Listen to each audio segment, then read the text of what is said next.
Assalamualaikum warahmatullahi wabarakatuh. Perkenalkan, nama saya Dwi Juniardi dari Program Studi Pendidikan Sejarah kelas R2C dengan NPM 2022-1550-0120. Di sini saya akan membahas kisah bajak laut Muslim yaitu Barbarossa. Si Janggut Merah Barbarossa. Pokok pembahasan, yang pertama siapa itu Barbarossa, yang kedua kehidupan awal dan bajak lautnya, yang ketiga menjelajah lautan Mediterania, yang keempat aksi bajak lautnya, yang kelima akhir hayatnya. Siapa itu Barbarossa? Sebenarnya nama Barbarossa ini mencakup kakak beradik yaitu Arus dan Khidir Khairuddin.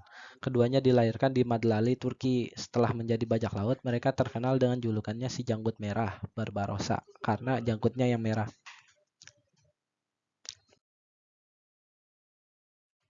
Kehidupan awal dan bajak lautnya. Arus dan Khidir adalah anak dari pensiunan tentara Kesultanan Utsmaniyah yaitu Yakub Aga. Setelah pensiun dari tentara, Yakub Aga ini melanjutkan pekerjaannya menjadi pengrajin keramik. Nah, keramik-keramik buatannya pun bahkan terkenal di belahan Eropa, bahkan ke Asia. Selain pengrajin, ia juga menjual keramiknya ke luar negeri melalui jalur kapal. Ketika menjual keramiknya ini, Bapak Yakub Aga ini mengajak ketiga anaknya tersebut termasuk dua bersaudara, yaitu Arus dan Khidir ini. Makanya ketika kecil, Yakub dan Arus dan Khidir ini ikut ayahnya menjual keramik ke luar negeri dan ikut berpetualang di lautan bebas. Nah, pada waktu itu terjadi konflik antara Utsmaniyah dan Eropa terjadi. Mereka bukan hanya sebagai penjual keramik, tetapi juga menjadi tentara bayaran yang membantu Utsmaniyah melawan bangsa Eropa yaitu Ksatria Hospitalaria. Ksatria Hospitalaria ini mengganggu jalur perdagangan Utsmaniyah.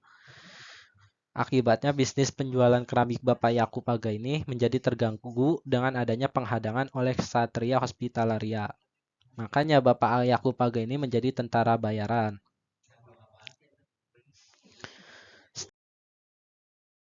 Setelah beberapa lama menjadi tentara bayaran, Bapak Yakub ini dan anaknya bernama Aruts ditangkap dan dipenjarakan. Selain itu, adiknya Aruts dan Khidir ini yang bernama Ilyas juga dibunuh oleh Ksatria Hospitalaria.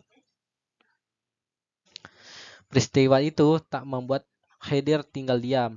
Dia mencari dan melacak di mana keberadaan Aruts dan ayahnya. Akhirnya dia menemukan tempat di mana Aruts dipenjara. Aruts ditahan di sebuah kastil di daerah Bodruç, daerah Turki. Setelah menemukan, Khidir membuat strategi untuk membebaskan Aruts ini. Dan setelah strategi ini dilaksanakan, akhirnya Aruts berhasil dibebaskan. Kemudian setelah bebas nih, mereka berdua melanjutkan kehidupannya. Namun mereka beralih profesi, tadinya sebagai penjual keramik, sekarang dia menjadi bajak laut, di mana dia berdua didukung Pangeran Korfot dari Kesultanan Utsmaniyah.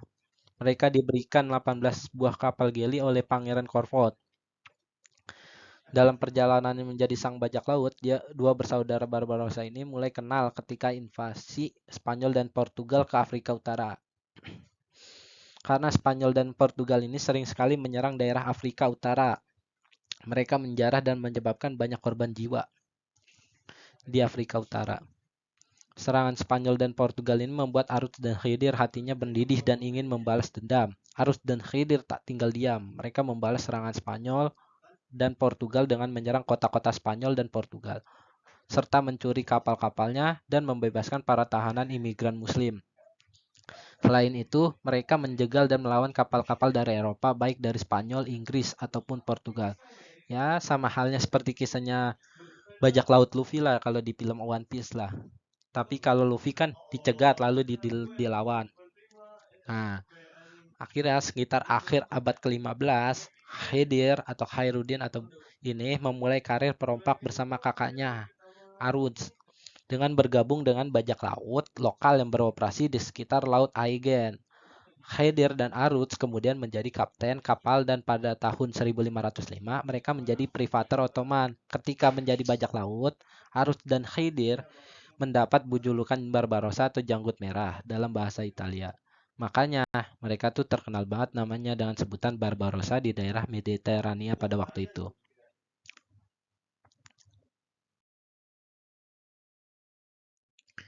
Nah, menjelajah Laut Mediterania.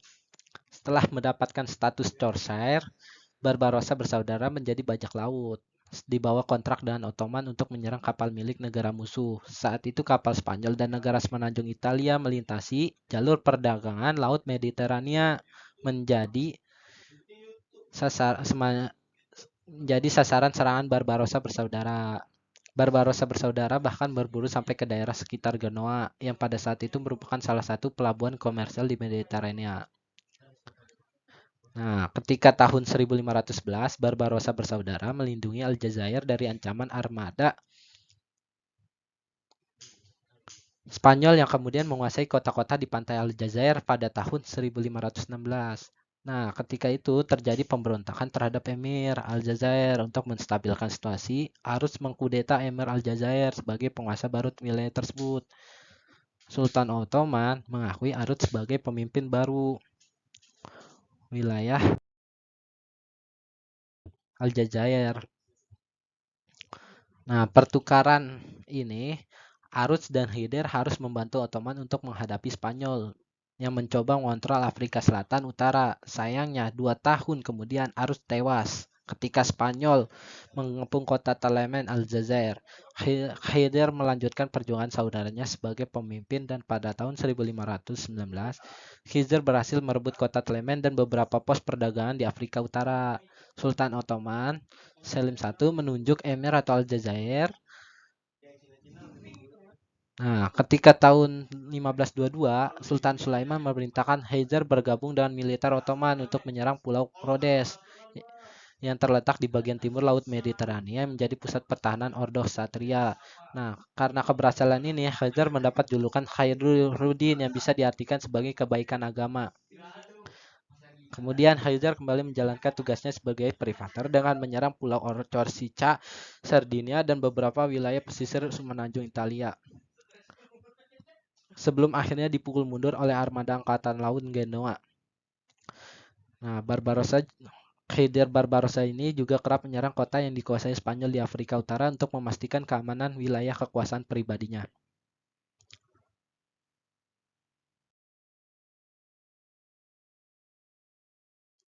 Nah, aksi bajak lautnya.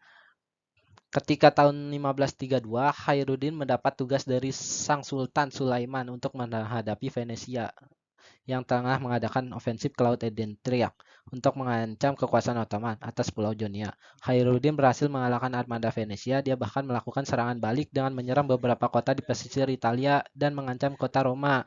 Ketika kapalnya berlayar di muara Sungai Tiber, pada tahun 1537, Khairuddin memimpin armada kapal perang Ottoman merebut kota pelabuhan Naples yang merupakan pelabuhan penting Spanyol di semenanjung Italia. Peristiwa direbutnya Naples membuat Paus Paulus III menyatakan pembentukan aliansi Liga Suci yang terdiri dari Spanyol Genoa, negara kepausan dan Venesia. Setahun kemudian, armada Liga Suci yang dipimpin oleh Admiral Andrea Doria berlayar menuju Laut Aegean untuk mengalahkan Khairuddin Barbarossa. Nah, armada Liga Suci, armada pimpinan Khairuddin, akhirnya bertemu nih di Preveza pada 28 September 1534. Pertempuran laut tersebut dimenangkan oleh Khairuddin, di mana armadanya menenggelamkan 13 kapal dan merebut 38 kapal musuh. Kemenangan Khairuddin di Preveza dapat mengamankan dominasi Ottoman di Laut Mediterania selama beberapa dekade sampai kekalahan Ottoman dalam pertempuran Lepanto pada tahun 1571. Khairuddin Barbarossa ini akhirnya menjadi terkenal dan diburu oleh orang-orang Spanyol dan Portugal.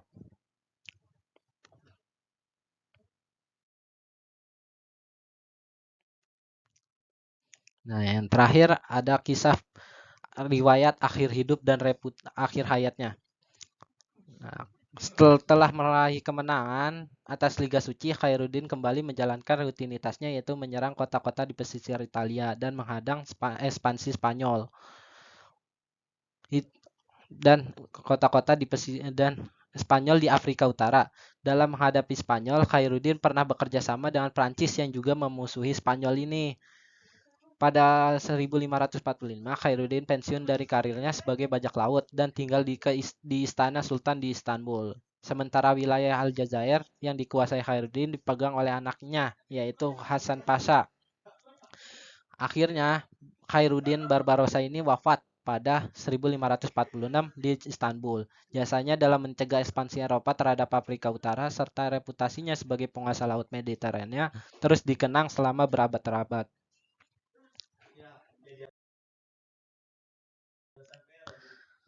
Sekian, terima kasih. Itu saja yang saya bisa jelaskan. Kurang lebihnya mohon maaf. Wabillahi taufiq walhidayah. Wassalamualaikum warahmatullahi wabarakatuh.